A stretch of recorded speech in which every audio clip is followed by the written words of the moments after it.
slight change in the schedule here with your concurrence, Ms. Migden. What I'd like to do, I'm mindful of the fact that we're running long. I'm also mindful of the fact that people are anxious to know if they're going to be heard. I'm sure you are. I think what I'd like to do is, before we get to the formal presentations, is take an opportunity here to have public input, so that to the extent that there are formal presentations that follow, they can reflect perhaps some of the concerns that are articulated in the public presentation. That work for you, Senator? Good. Perfect. All right. And then what I'm going to do is I'm going to just sort of pull some names. And again, folks, it's going to be random. So if if you're first, good for you. If you're not first, my regrets. But that's the way we're going to do this. And I'm going to go back and forth, yes, to answer the question that was asked earlier between the pink slips and the white sign-in sheet. Sergeants, do we have any other sign-ins that I need to have as we start this process? All right. Folks, we have probably something like 45 folks who want to speak at this point, so I'm going to ask you to limit your comments to 1 minute. How many of you went to high school and remember topic sentence? Topic sentence, okay? So if you can come up to the microphone and give us your topic sentence to make sure that we know what you want us to know right up front, that will be helpful in making the best use of your 1 minute. I'm quite serious about that. Sergeant, does that microphone work? Thank you for having this event. I'm here to ask you to protect the public by having a moratorium on aerial spraying. I feel outraged, angry, and frightened by the state's plan to spray the public with a substance that contains ingredients dangerous to people's health. My need for safety is not being met by these plans. The fact that the adverse reactions that people had after the last spraying are being ignored or said to be imagining is deeply troubling. I've talked to people who live down there, and they're not making it up. People's health must come first. I request that you take action to protect us by having a moratorium on this eradication program and a less invasive management program be adopted. Thank you very much for your comments, and thank you so much for your concise comments. Don Myrtle will be followed by Alexander Bennett. Hi, I'm Don. There's two main concerns I'd like to hear more about. The first would be whether you can statistically rule out, I mean, I guess we're not going to get a scientific proof, but it would seem to be almost impossible to statistically rule out a very strong relationship between the spraying and the reported health effects. I don't see any other way. A much smaller group would show the same thing. The other thing is that it's my understanding that the proprietary ingredients, these formulations are really not known to us and not fully disclosed. It's my understanding that there are microscopic particulate time release elements to these formulations, that these are the pesticides, and that these have potentially lethal effects to some people with asthmatic conditions, that their lungs, because of the size of the cilia, the size of the particulates, completely unable to defend themselves from that, and they would not be able to reside, they would not be able to live through that type of spraying. Thank you for your comments. And then we'll be hearing from Alexander Bennett, who will be followed by Helen Azores, Katharina Sandro, and Cindy Ross. It's hard to know where to start. For one thing, even if they change the formulation somewhat for this year from what was sprayed last year, the particles are encased in plastic, and they keep talking about the pheromones being benign, but what about the plastic? Some of the particles are very tiny, you can get lodged in the tiniest, farthest parts of the lung from which they can't be expelled. In last year's formulation, there were ingredients which are known to be carcinogenic, mutagenic, cause reproductive problems, endocrine disruptors. Even the tiniest amounts, contemporary science is showing, create major problems, not only reproductive problems, but problems associated with cancers and so on. And these aren't being addressed by CDFA. On another topic, I have a question for the two entomologists who just testified. CDFA, as I understand it, has been claiming that there's a big danger to biodiversity that's happening. It seems to me this claim is intended to disarm the public and legislators in terms of the like a spin, their PR spin. They claim that among other native plants that pines and redwoods are subject to damage, but I understand that leaf rollers do not endanger plants that have needles rather than true leaves. And I wonder if they can answer that question at some point. Thank you very much. Our next speakers are Helen Kazords, Green Central, Cindy Ross. My apologies for any mispronunciations. Is Helen Kazords here? Yes. Oh. Yes, I have some questions. I read an article recently, and it's just there's something that doesn't make sense to me here, and I'm just going to read to you what I read. Steve Lyle describes the arrival and spread of the LBAM in this way. In 2005, the CDFA set traps because they thought the moth might exist in California, but found none. Then, in 2007, a single moth was found in a Berkeley backyard by a retired entomologist. After that, the CDFA once again set out traps and this time found an infestation. So how is this possible to go from no moths at all in 2005 to an infestation in 2007? And then, furthermore, Dr. Carey indicated that the LBAM has likely been here for decades. So there's something that doesn't make sense here. Thank you for your comments. You're welcome. Catherine Sandra, followed by Cindy Ross. Hi, thanks for letting me speak. I just wanted to say that this is outrageous on so many levels, as we all know. And mainly, well, the poison aspect is outrageous and the democracy aspect is incredible. The fact that the people have no say in what is being sprayed on them and that we're being used as guinea pigs. And my question is, why Northern California? And the other thing I have to say is I have kids, as many of us do, and I think, you know, saying that this affects a small amount of the population, meaning children, the elderly, or immunocompromised people, that's not a small amount. That's half the, I mean, I don't know exactly how much, but it seems to be a lot of the population. So, although I don't even believe that it only affects children and the elderly, I think it affects everyone. So that's what I have to say. I'm here with my kids. I just wanted to make an appearance, and thank you. Thank you very much for your comments. And that takes us to Cindy Ross, who will then be followed by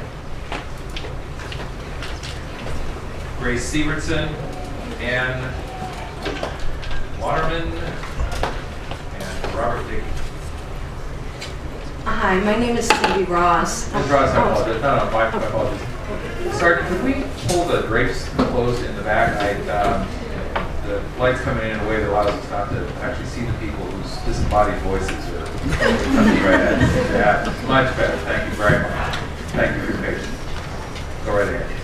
Hi, my name is Cindy Ross, and I'm repeating my name because I want people to be able to put a name and a face to a person that has chemical sensitivities. I'm not here today as a scientist.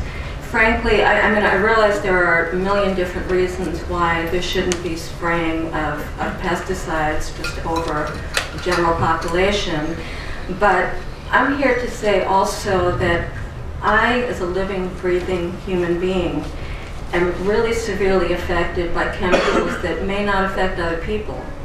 And I can't take the risk of getting sick. I really, really resent that somebody's saying, well, you know, there are studies that have determined it's safe, and then I'm also hearing at the same time that people that have been reporting being sick are not being taken seriously. They're not, you know, they're being told, go to your doctor. Well, you know what? I actually don't have a doctor. I can't afford health insurance. And that's a whole other issue, but it relates to it. I can't wait to get sick and then to be told, go to a doctor to put a Band-Aid on. I don't want any spraying. Thank you. Thank you for your comments. Grace Sievertson. Thank you all for doing this, and the audience and the representatives really appreciate it. Very important, because we want to just mass educate the public. It's so important. My concerns are, again, with the not knowing what the full ingredients are of checkmate. From my understanding, all the ingredients were not revealed, so that's a question mark. question I have is there an environmental impact report? Is it complete and full? Has that been put out yet? Or is that still in waiting? The environmental impact report. Does somebody know if that's out yet? Because that's so critical. Is it complete or is it not? My understanding is it's not done yet, and it's already been sprayed to Santa Cruz. Other question. Santa Cruz planning to be sprayed again. So concerning, I guess, you, sir, you're the person I wanted to ask you about the medical reports. Okay, how many days, first of all, were the people notified about the spraying? Secondly, were the medical doctors, all the medical establishment warned like 2 weeks ahead of time what to look for in case of problems? Thirdly, was the public informed about accessibility to certain forms that had to be completed? Was this taken care of prior to the spraying? It appears not, but can you answer me, please? Thank you for those questions, Ms. Stevenson. I'm going to ask the panelists not respond because if we get into a back and forth at this point, we'll still be talking when the next round of spraying is projected, so we don't want to be doing that. Thank you. Thank you. I think we have, is it Ann Waterman and Robert Dickey? Yes, Ann Waterman. Thank you. My husband's behind me. I walked door to door in countless areas of Los Angeles when they sprayed malathion down there 15 years ago and went to countless hearings. And when I hear CDFA and USDA say there are no expected health effects, it makes me laugh a little bit because that's what they said then. Then they cut the amount of malathion in half. There were still tons of health effects, and that's why EPA banned the use of malathion. So when I hear that again now, it doesn't have any credibility for me. I also wanted to say that we found out that it was an international trade issue. It had nothing to do with agriculture, but that is damage in the fields. That our ports would not be allowed to export fruit and produce to Japan from medfly areas. So once they smothered LA with sterile medflies, then they don't show up in the traps so that we can say that we've either eradicated or are controlling it. And it's that made Japan say, okay, you can send us your produce. So I think we need to keep our eye on the international trade issues. Thank you very much for your comments. Robert Dickey, who will be followed by Francis Hinckley, Mary Phillips, and Dr. Ann Hayden. All of them have great handwriting. Thank you. My name's Robert Dickey. I've lived in Marin County all my life, and I'm very proud of my county for taking a leadership role in the organic community. And we're known all over the country for that. And I think our leaders and our community owe it to ourselves and the rest of the country to take a leadership role in not using pesticides and other toxic chemicals to control a pest. We owe it to ourselves to find alternative ways, like some of the gentlemen here spoke to set a precedent for ourselves and the rest of the world, really, that we can do it naturally. And in light of the recent things that have been happening in the paper of late with trace amounts of pharmaceuticals showing up in water and all these other things, well, we have surface water here in Marin. We don't have aquifers. And everything that's sprayed here ends up in our reservoirs and we drink it. And it could be a potential risk, a synergistic thing. And thank you very much. Thank you very much. That brings us to Francis Hinckley, Mary Phillips, and Dr. Ann Hayden in that order. May I just say Supervisor Judy Arnold comes to chamber, we greet her as well. Thank you very much. Thank you for your hospitality. My name is Frances Hinckley. I'm a San Francisco native, and I have 35 immediate family members in the counties that are being sprayed: Contra Costa, Marin, San Francisco, and Santa Cruz. I would like to address a question to Mr. Kawasamura. I'm not sure I spelled your name right. Your example of spraying was in regard to acreage. It did not address the population in that acreage. We're talking about high-density urban areas. I would like that addressed. I'm also concerned about, I've been told that the ingredients of the pheromones are not fully disclosed, and pheromones are a naturally occurring product. However, these are being created synthetically, so we are talking about synthetics, not about the moths aren't actually making them. They're not enough moths to know about this. And I've also been told that the ingredients in the proposed spraying are dangerous to or toxic to aquatic species. And as the previous person noted, we do have surface water as our water supply, so we're talking about affecting the bay, affecting our waterways, and affecting our drinking water. Thank you. And I would like to know about notification of the spraying. Thank you very much. Mary Phillips and then Dr. Ann. Thanks for letting me speak. My main concern, well, besides all pesticide issues, was the aerial spray is going to be encased in plastic. And to me, that's just remarkable because plastic doesn't biodegrade. If you have microscopic levels of plastic, it's going to get into the soil and the water, and what's going to happen to it then? What kind of an environmental hazard are we going to create? The other question I have a disabled son who's got severe lung issues, and I'm understanding that these plastic pesticide balls will be floating in the air for 30 to 90 days, and I'm going to be afraid to let my kids go outside and breathe. It just seems like it's almost like an attack on them. So, thank you.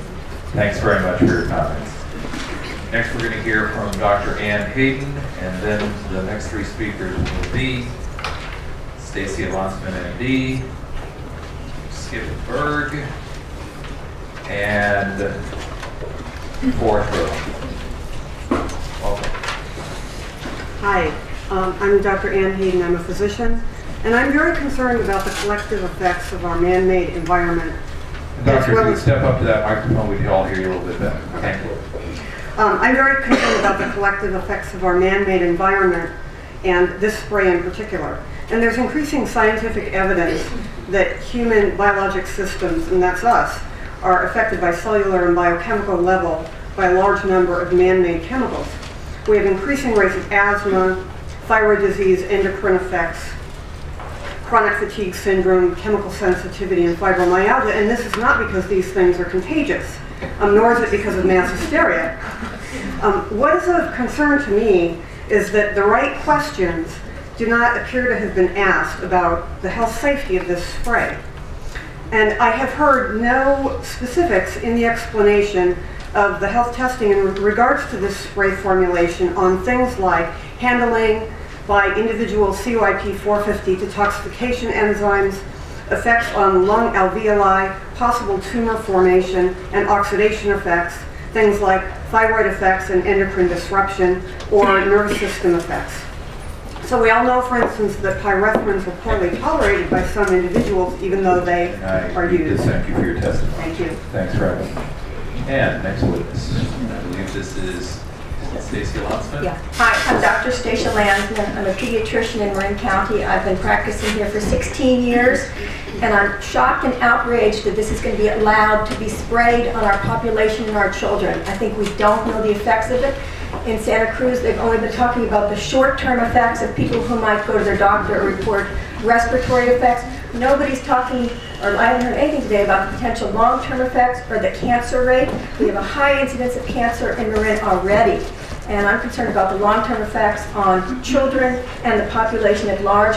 I think that in Santa Cruz it's probably underreported. I know as a doctor, many people who are sick don't even go to their doctor, so it's probably underreported to begin with. Secondly, only 40-something reports from doctors. Well, someone mentioned, were the doctors notified? Did the doctors know how to report it?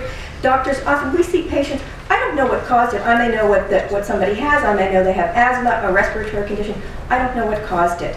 So I'm very concerned, and I think we can't spray until we know more. Thank you. Thank you very much. Can I ask Skip Berg to come forward? And Ms. Berg, I'm going to ask you to pause while I get another chair shift and attempt to find a stiff, straight back that will support me so I can listen to you attentively.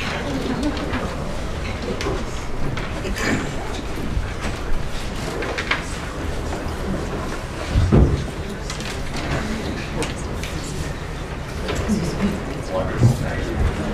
How are we? It's fine. Yeah, well, now my, I know you want me to have a stiff back on. Hi, I'm Skip Berg, one of the founders of Stop the Spray. The question isn't, is the moth a problem? The question is the spray safe? The spray has not been tested. It's not reasonable to any rational person to think that you can spray untested chemicals on people. If this is going to be sprayed it should first be tested before it is sprayed. That's the crux of it. We're sitting here today with an opportunity. We should not be looking back 5 or 10 or 20 years from now saying, we had that opportunity to stop it and we didn't. And look what's happened. Thank you. Thank you for your comments. Forrest Rosengren will then be followed by Chris Brenner, Kelly McMiniman, and Nancy Bennett. Forrest Rosengren, welcome. Thank you. I guess I want to applaud the Department of Agriculture because they have found some means that are successful. The twisty ties, and I'm sure you can find enough twisty ties, they have worked. And you could even commercially, sell them, and people would put them in their yards and so forth. I think it might be more labor intensive than spraying, but I think it's certainly less arrogant about our health. I have grown up that government was to be for the people and by the people, and not by Mr. Resnick and other agribusiness moguls. So I think if it went to a vote in the state of California, that you would find an overwhelming number of people who are voting no spraying. Thank you very much for your comments today. That brings us to, I believe it's Chris Brewer. Yes. Brenner. Hi. Welcome, Ms. Brewer. Thank you so much for having this forum and for being open enough to hear all of us. And Mr. Kawamura, you and I know each other from the last fight, which was the raw milk fight, which 700 of us won. Yay. But anyway, I just want to say that I have an asthmatic little boy. He's 2.5 years old, and I know everyone on a first name basis at the Marin General Emergency Room. I hope none of you have had to listen to your baby grasp for air. And I'm in shock that you are going to try to do this to us. I never thought I'd be one of those people to say this, but I'm not really able to move and leave from the county. So if you were to start spraying, I would be one of those people who might find a way to like chain herself to an airplane wing or a building or something. So I just hope it doesn't come to that. Thank you so much. As do we all. Thank you. Kelly McMiniman will be followed by Nancy Bennett. Hi, I'm Kelly McMiniman, mother and recent graduate of graduate school. I think we heard some very good arguments from the entomologists and horticulturists that this isn't even necessary, that the real problem is the threat of a quarantine, and that it's not even possible to eradicate the moth even if we wanted to. But that aside, that already is enough argument for me that we shouldn't spray, but then the fact that we haven't tested the health effects of this spray is incredibly scary. I want to know, when did these politically appointed authority figures usurp the truth from the masses of people who have direct experience and common sense? If you start wheezing right after the spray, and 44 or 500 or 1,000 other people have the same reports, and somebody also reported that or a lot of people have reported in Santa Cruz that in the following days after the spray, a lot of birds were found dead. And there are other excuses for why that happened, but we need to have some kind of real investigation into why these things are happening, and it should not be up to the people to demonstrate these links. The people who manufacture the product and plan to spray the product are the ones who should prove that it is safe, not us after the fact.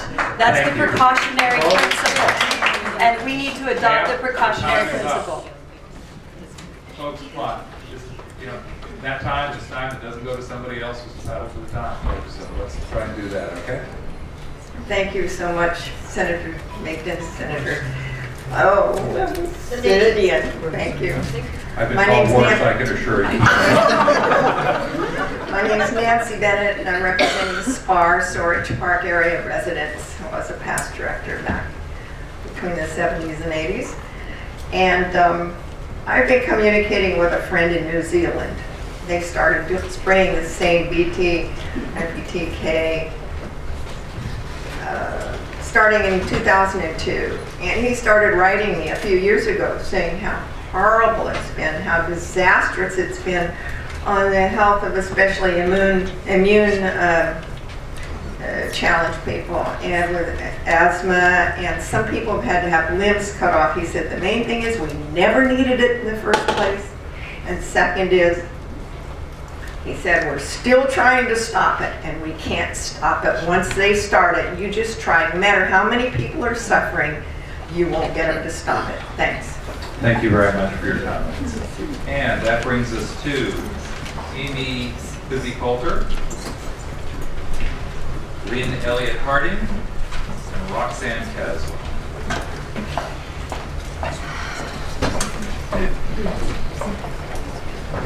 My name is Amy Coulter. Thank you so much for this hearing.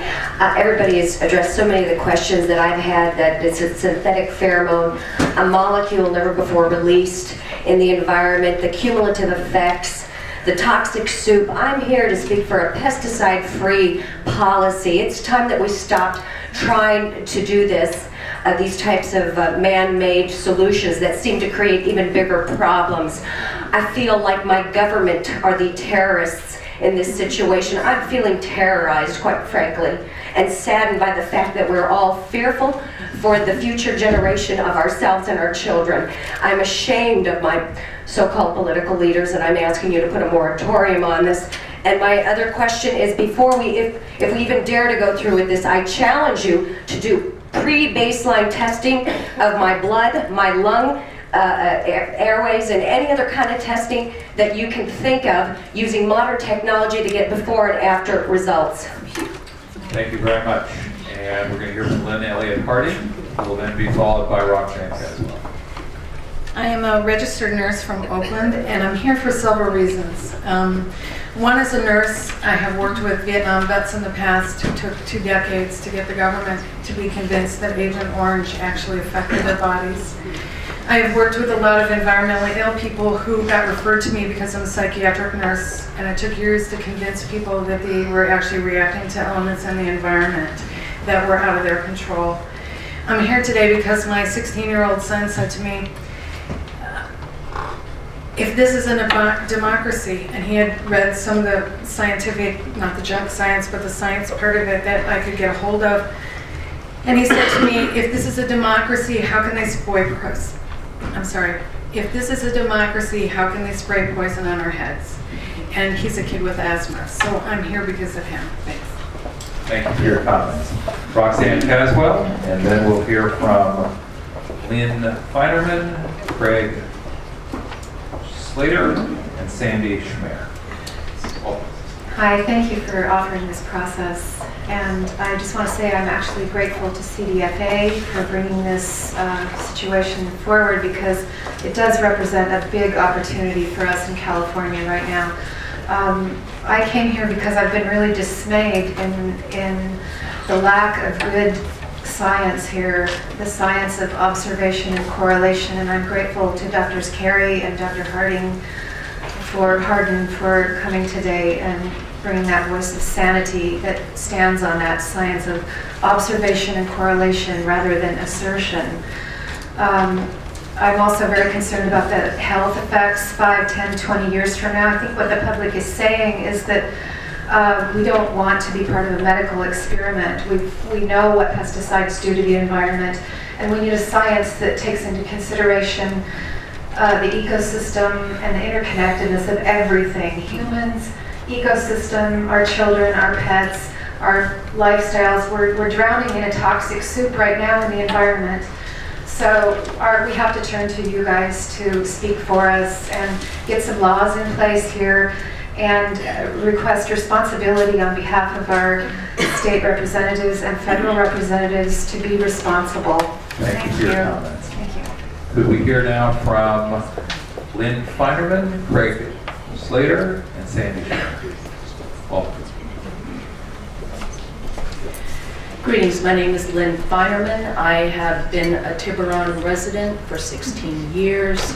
I would just like to say to those who think that, that this pesticide hasn't been checked out in terms of its components, that toluene is one of them. It's a known carcinogen and a known endocrine disruptor. A lot of what I've heard has reiterated what I would have said or said at first. And so I would just say this to you. I also wrote this to the Tiburon Town Council.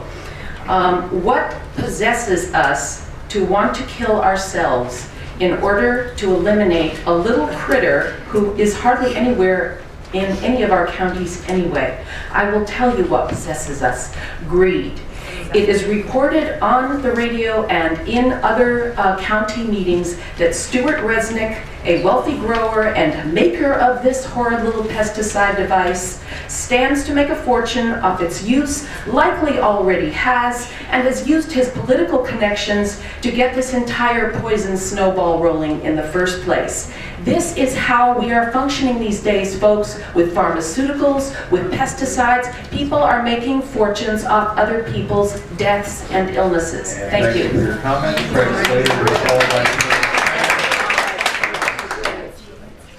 Thank you. My message to you, senators, is that from what we've heard today, there needs to be a further investigation of discrepancies. We hear on one side that there's a problem, and we hear from the UC scientists that there isn't. The assumption that also the assumption that what's being sprayed is not harmful. Is it pheromones, or are there toxins, endocrine disruptors, and other carcinogenic substances? And also the ill effects, the injurious health effects. Is it just a handful of people, or is it 600, or is it thousands? Big discrepancies that need further look.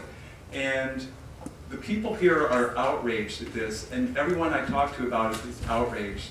If you guys don't do something about it, the people will. Thank you for your comments. Hi, my name is Sandy Schmeier, and I'm representing 2 locations. I have a 3-acre estate in Hillsborough, California, and I have a beautiful home in Pacific Heights. And I represent about 50 women, including Lily Ray, who represents Jackie Spears and her finance committee, along with many other Hillsborough mothers at this meeting. They asked me to come personally. I also represent 150 Pacific Heights residents who I got their signatures in front of Pete's Coffee on Fillmore this weekend. I stood there from 12:30 until 6:30 with one little bar I had bought into Pete's for nourishment, and got 150 signatures and a lot of very curious people. And I wanted to cover a couple of things, and I'm sure I won't have time, but I'm going to be drinking and eating this, and it's my understanding these pheromones and toxins are not approved through the FDA. And many, many, many small things we ingest have to be approved through the FDA. I'm almost positive that's true. I know you can't answer that right now.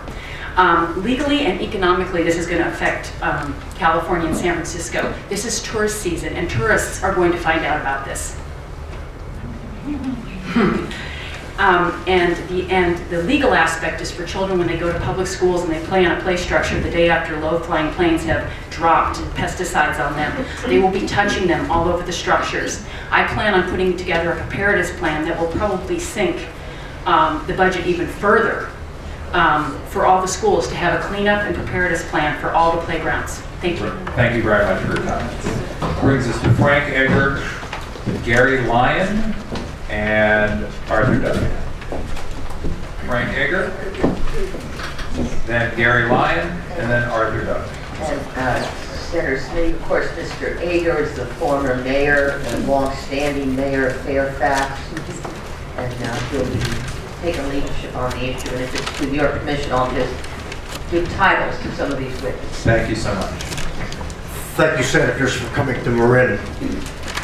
I'm Frank Egger, speaking for the North Coast Rivers Alliance today.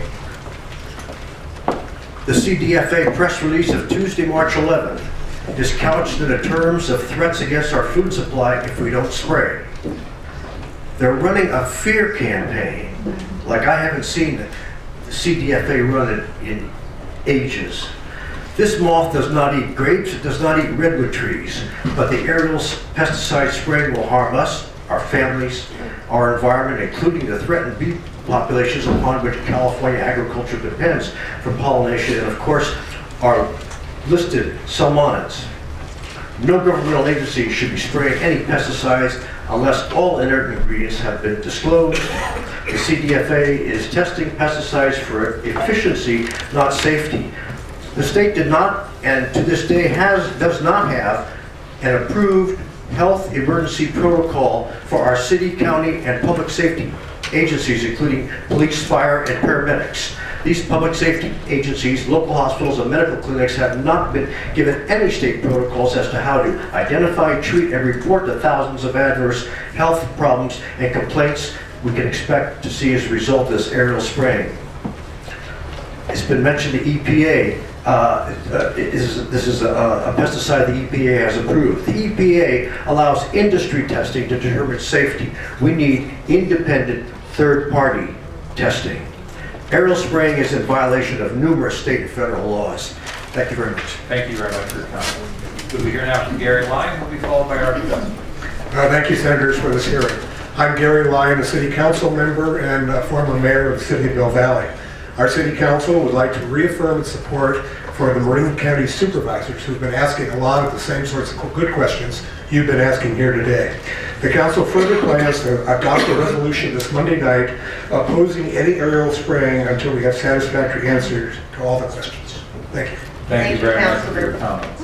Arthur Duffy, and then we're going to be going to June Masselbus, Sandy Ross, and Steve Rubin. I'm Arthur Duffy, Chairman of the Architectural Review Committee. Thank you, Senators, very much for this hearing. It's now obvious that New Zealand cares more about its people and their health than our President, our Governor, and his administration care about us. I hope in America people trump agribusiness profits. Thank you for your comments.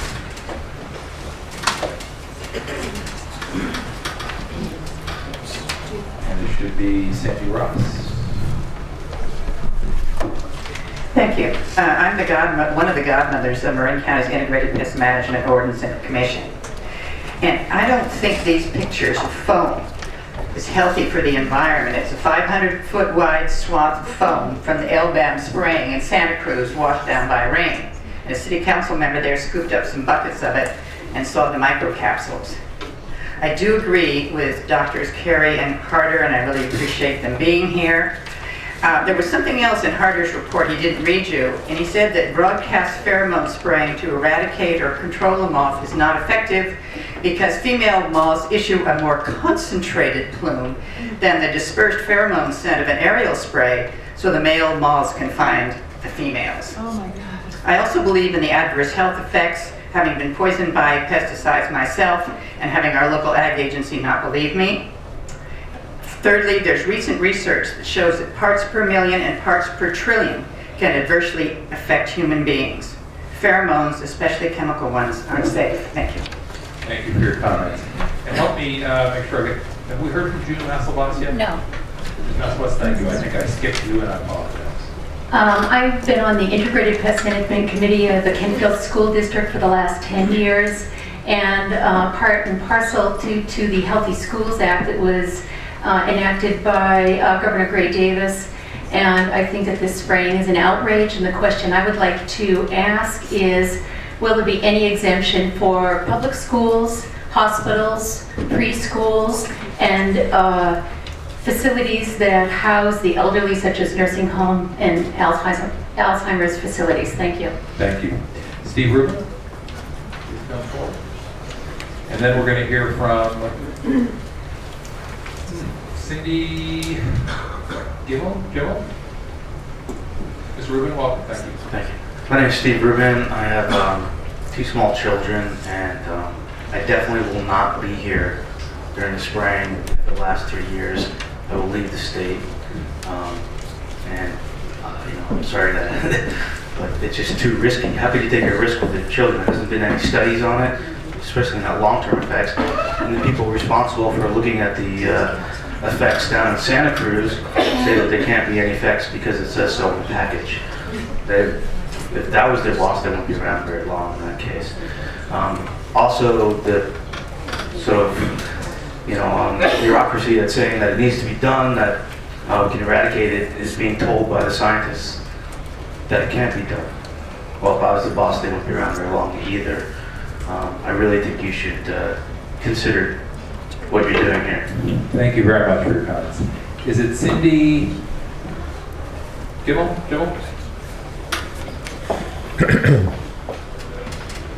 right, then let's try Roberta Anthus, who will be followed by Kimberly Call, who will be followed by Larry Gregg. That would be Councilmember Larry Gregg. Councilmember, and then Mr. Chairman, I think the mayor of Sausalito's here, Amy Belser. Right there, Amy, why don't you just put your hand up? Thank you for joining us today. Yeah, okay. And we have visual aids on this one. Thank you. I believe it's Ms. Anthus, yes? Hi, my name is Roberta Anthony. Thank you very much for letting me speak and for holding this forum. I'd also like to thank my fellow speakers who brought up wonderful issues, all of which I share. But I'm here to discuss a different one, and that would be the potential harm done to pollinating bees. There's already evidence in San Rafael that the ground spraying has killed some of the pollinating bees. Everybody knows that if we kill them off, not only do you harm inadvertently the apple crop you're trying to save, but the other crops.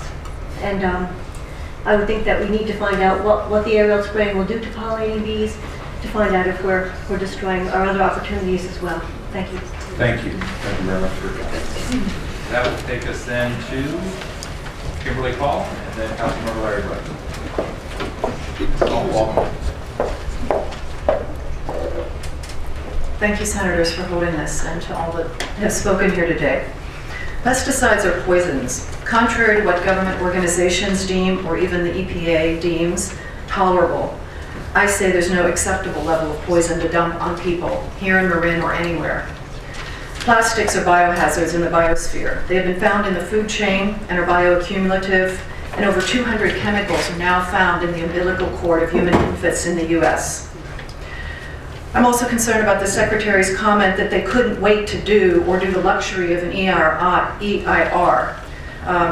instead of declaring a state of emergency. State of emergency is an artificial notion due to not adopting holistic ecological premises that our other experts have advised. And even our EPA is no guarantee of protection to our citizens, since we know that the effectiveness has been seriously compromised by the corporate and lobby appointments by the Bush administration. So not only do I think we need to refuse this spray here in Marin and have a moratorium, the facts demonstrate that. I think there should be an eventual ban, and if there isn't, I'm sure that there will be a powerful civil action suit. Thank you for your comments, and could we hear from Larry Gregg next, please? Councilmember Walker. Thank you very much for having the hearing. Fairfax was the first town in Marin County to pass a resolution opposing the spray program, and there's more resolutions in the pipeline. San Anselmo passed one yesterday, and I guess Mill Valley is going to pass. We'll take it up on Monday. What I wanted to address to your committee is the need to address the underlying trade agreement, which I think is driving this. Now that we have Dr. Harder's study and Dr. Carey's testimony, it's pretty clear that the spray is not, there's no scientific or environmental basis for the spray program.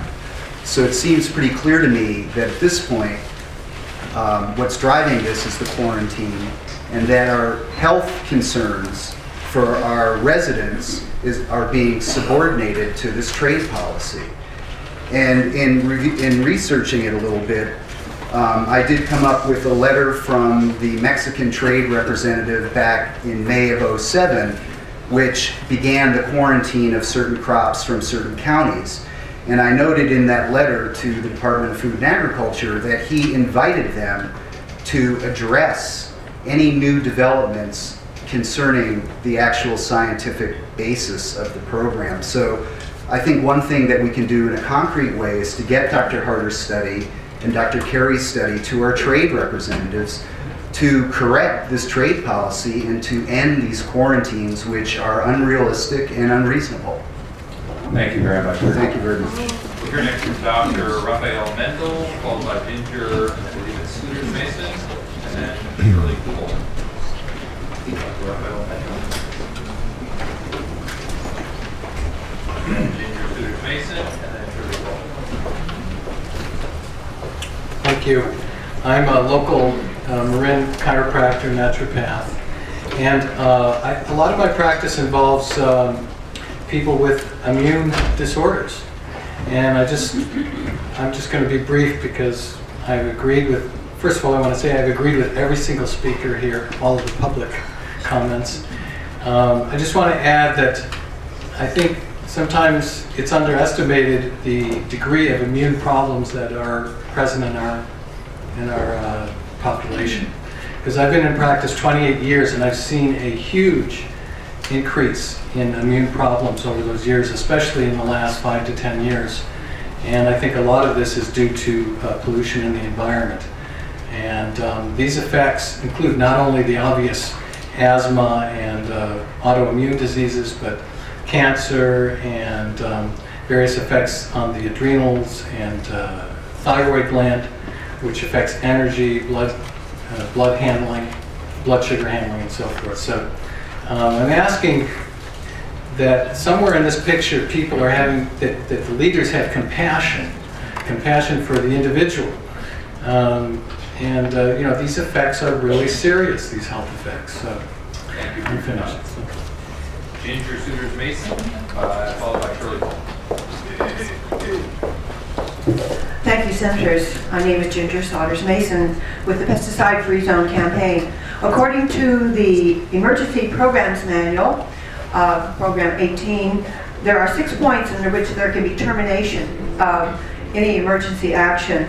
3 of those affect right now. One particularly, the plant pest is reclassified, coming down from the category A. That's one way of doing it. The other is a socio-political opposition preventing emergency action. I think there are enough people here who would probably pin themselves to the wings of the airplanes to stop this project. The second point I would like to point out is that the OEHA reporting system for adverse health effects due to spraying are very odious. They make it so that it's almost impossible for a person, especially someone who has financial problems, does not have a doctor, cannot afford to go to emergency rooms, which is quite expensive. They have to report on an official form that their physician has to have within a 24-hour period, I understand.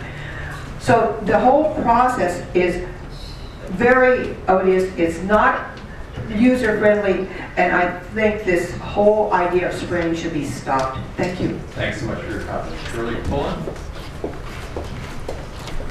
Hello, and I do want to congratulate the doctors for coming. I really was so impressed with that information.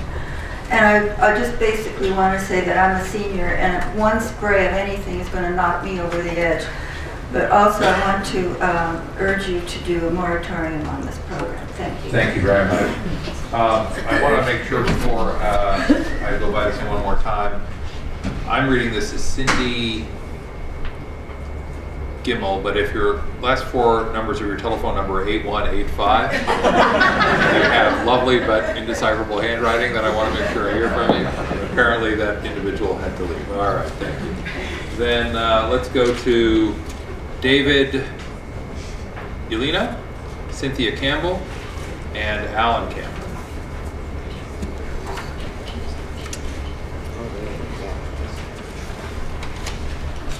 Once again, it's David. I believe it's Yelena, but I could be wise and Mark.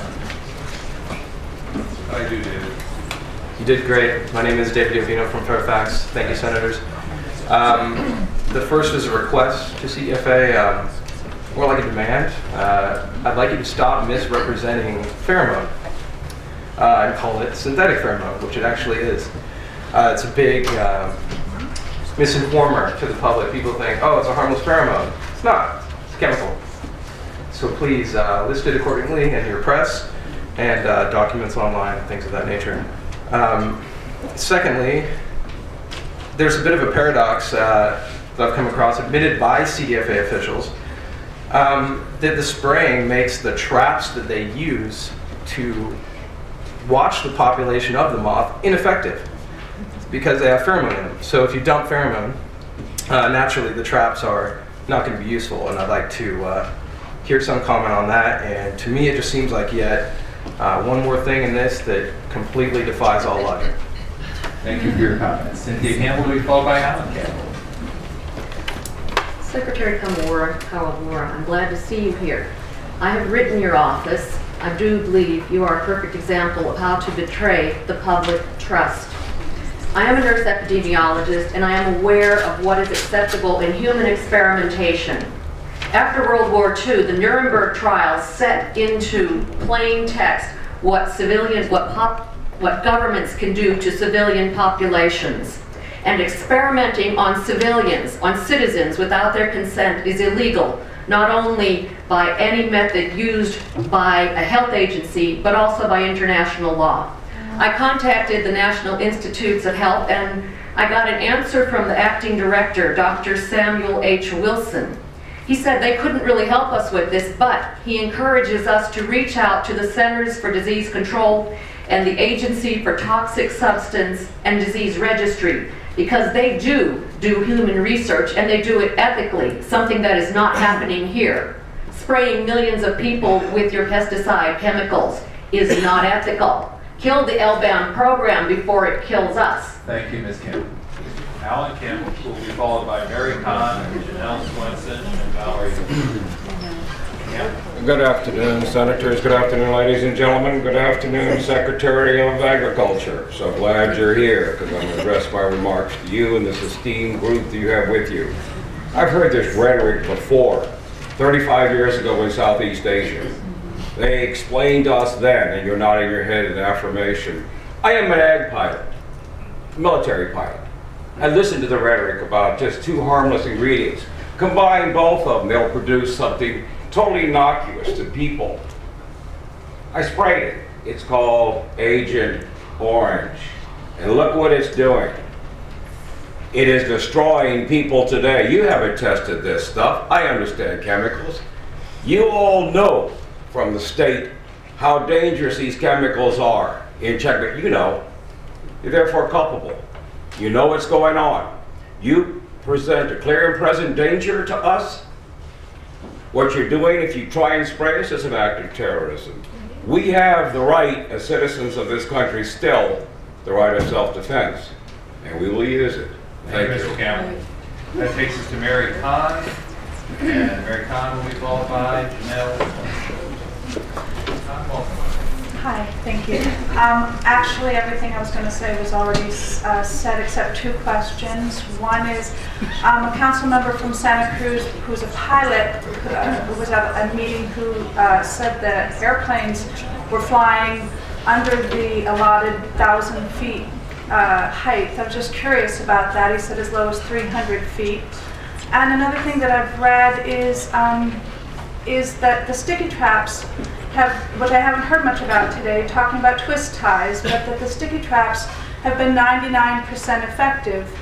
I don't know if that's true or not, but I would like to know because that was a far easier way of dealing with control than these 45 million or whatever supposed twist ties. So the use of the sticky traps just hasn't come up today, and I don't understand why. Thank you.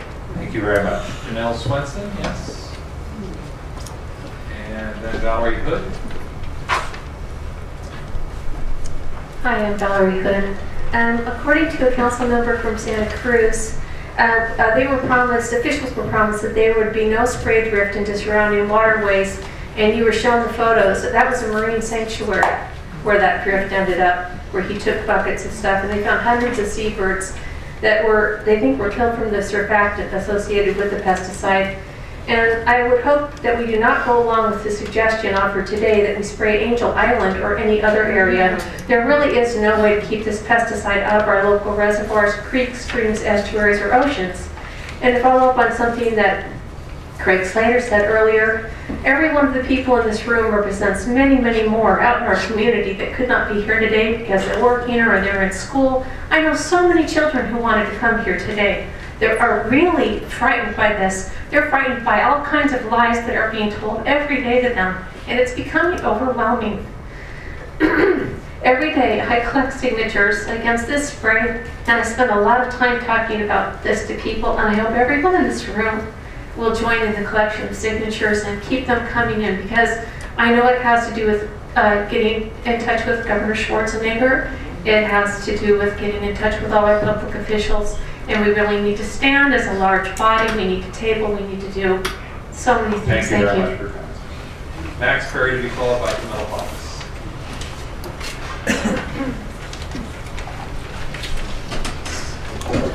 Thank you. We just heard someone mention that many people are not being represented or are being represented in this room by those who could make it here today.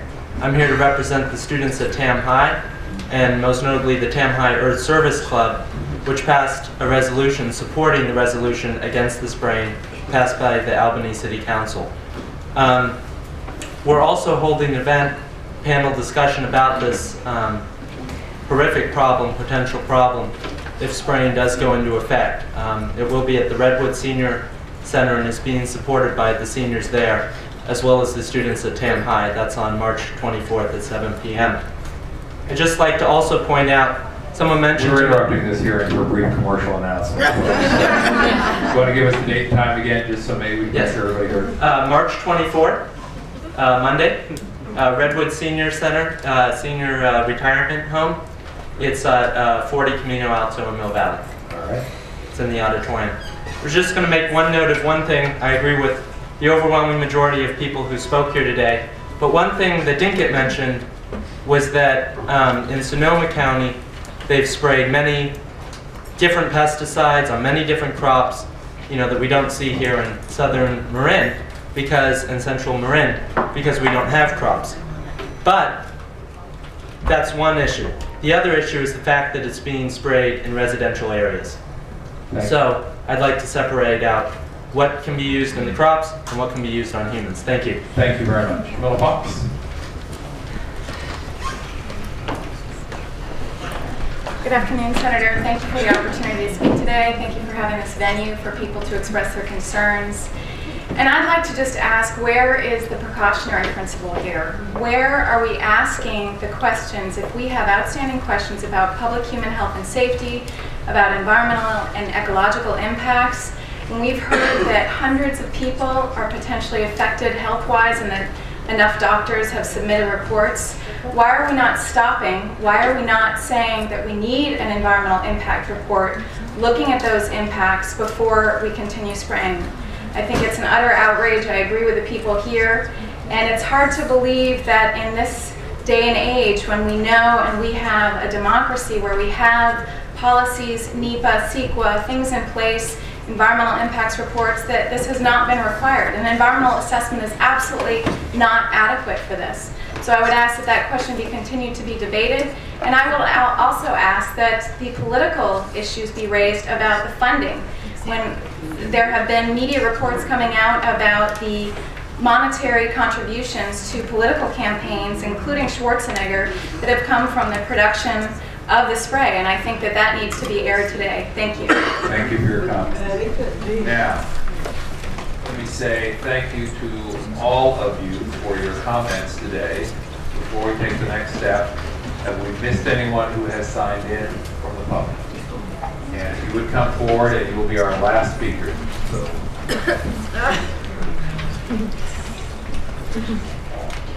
Thank you. I just pray I can say the right words. I'm very frightened, and I don't know how to express it, but people who spoke before me made all the wonderful points. But I've been going to all these things, I've gotten hundreds of signatures. Thank you, Senator. And Mr. Kalmar, and you seem like a sincere man, like a normal human being, and I'm sure you are. I'm sure you are. But please, really think this over. I know you're sincere and trying to do some good. And the doctor also. I heard a nurse speak, and her hands are trembling. She was breathing in the car when it happened. But they've made the process very difficult to report. But I feel like you're not the ones to talk to. We have to, this has come from a bigger power, much bigger power, and I think we have to do the one thing that's really effective. The main thing, there's 3 people that can stop it, I understand, Mr. Kawamura, Mr. Lyle, and the governor. And it's the governor that we have to reach. And if each one of us can get however many you can, I'm sure if you just make an effort, you could get 100, I think. And write a letter, it counts for 1,000 each, and that's where we have to get to, is political power to override this thing, because it's a federal thing, a lot of money, and there's no corporate thing, and there's no chance to fight with them. Thanks for letting me do the last one. No, thank you. All right, now, what I want to do, for all of you who've been so gracious and well behaved today, because I know it's pent up, go ahead and applaud for anyone you want to.